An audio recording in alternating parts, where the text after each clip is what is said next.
Now, to talk more on that topic, joining us live from Osun State is Oluwafunminiyi, an academic affiliated to Osun State University, Osogbo. Many thanks for joining us at this time.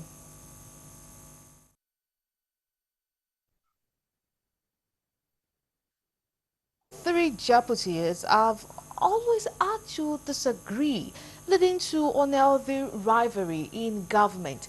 What do you think can be done to address this situation? Well, it's basically a party issue, and we've always clamored for, structures within political parties that can resolve issues like this. So perhaps, like the last speaker said from that report, that the parties need to begin to look at internal mechanisms that can resolve issues like this. So it's basically a political issue matter, political party matter, beg your pardon. Okay, all right. So, would you suggest the need for perhaps constitutional rules to be spelled out for deputy governors?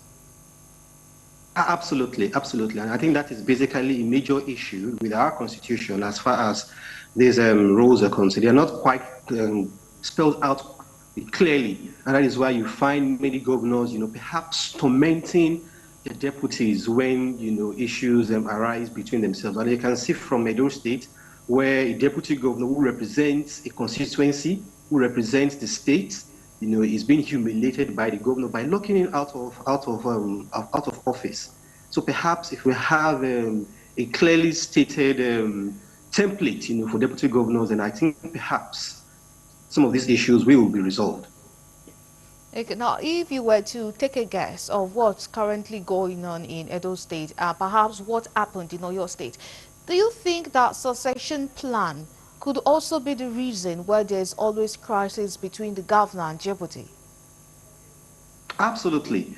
And I can give two major reasons, why these things, often recur, in our polity. First is that, you see, deputy governors are appointed or nominated, as the case may be, by a very powerful faction within a political party and perhaps imposed on the governor. So perhaps by the time they come into power, they are cross purposes on how the party, I mean, the state should run. So that is one.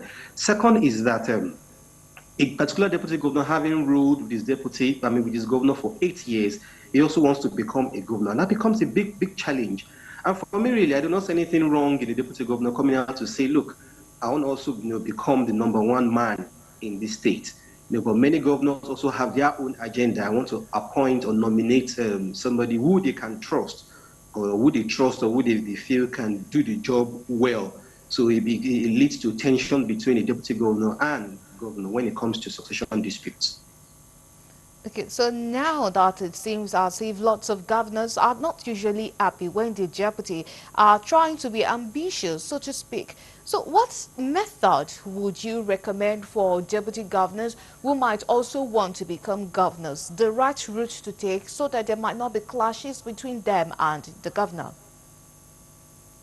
It all depends, And I have seen where perhaps since 1999, only one state where a governor was able to, give his deputy the chance to come into power. That's the current national chairman of the ruling party, Alhaji Genduje, who was the deputy to Rabiu Kwankwaso at the time, and who succeeded Kwankwaso in office. So I don't know how they were able to, do that successfully, but I feel that for every deputy governor who wants to become a governor, could perhaps, make it an open thing, discuss it maturely with his governor, and don't, do it in a way in which the governor would feel insecure.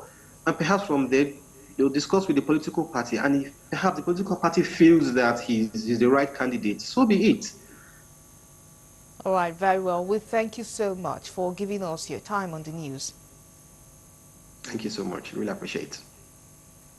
And that's Oluwafunminiyi, an academic affiliated to Osun University, Osogbo.